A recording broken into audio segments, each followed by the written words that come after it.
Welcome, traveler, to the Night Market Chronicles.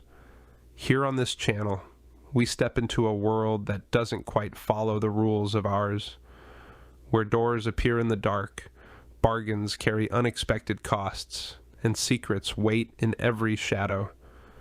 Each episode is a chapter in this unfolding tale.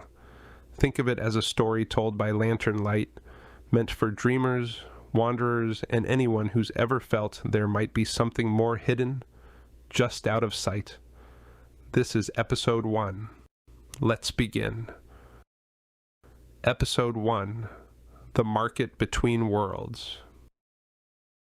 The rain had just stopped when Leora stepped onto the cobbled street, her boots squelching in shallow puddles that reflected the city lights like fractured stars.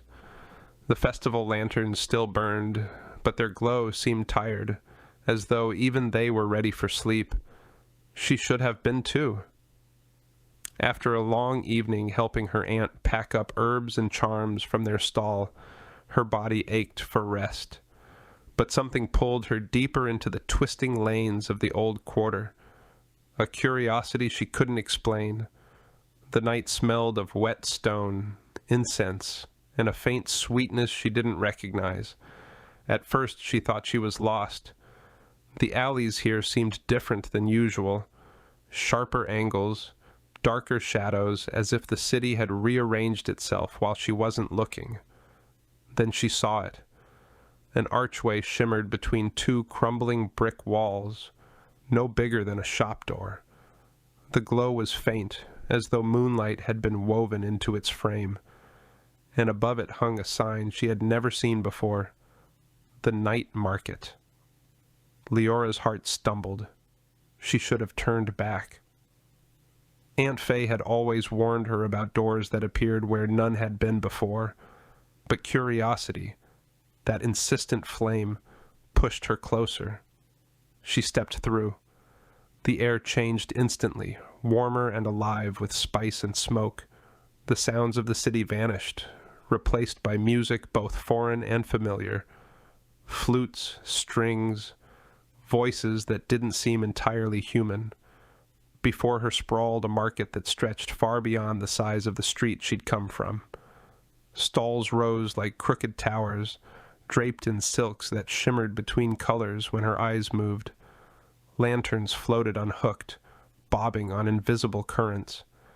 And the people, or what she thought were people, moved like a restless tide. Some were human, others had horns curling like crowns, or skin marked with constellations that glowed faintly in the dark. A tall woman with silver hair passed by carrying a basket of glass bottles that sang when they touched. A boy with fox ears darted between stalls, his tail flashing gold in the lamplight. Everywhere Leora looked, the impossible unfolded. A baker sold bread that steamed with violet fire. A jeweler set gems that pulsed with their own heartbeat. Even the shadows had life, slinking behind the stalls like stray cats. And then a voice. "You shouldn't be here." Leora spun. A man leaned casually against a stall post, his coat too fine for a market, his eyes too sharp to be trusted. He looked human, but something about the way he smiled, too measured, too knowing, made her uneasy. I was just looking," she stammered, clutching the strap of her satchel. "Everyone says that at first," he replied smoothly, "but the market doesn't open to everyone. Only those it chooses. Which means, little wanderer, you're either very lucky or very cursed." Leora swallowed hard. The market hummed around her, full of wonders and dangers she couldn't yet tell apart. And though fear tugged at her ribs, her curiosity only sharpened. "What is this place?" she whispered. The man's smile widened. "The only place that matters, once you've seen it. Every bargain worth making, every secret worth keeping, it's all here in the dark between worlds." He tipped his head toward a stall where a cloaked figure bartered with coins that burned blue. "And once you've stepped inside, there's no turning back, Not really. Leora glanced behind her. The archway she'd come through was gone. In its place stood only another stall, its canvas flapping lazily in the warm wind. Her pulse quickened. She was trapped. Or chosen.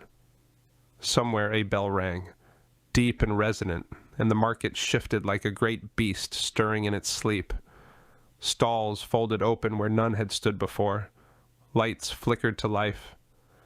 The man's smile lingered, but his gaze had already moved past her, toward something, or someone, else arriving.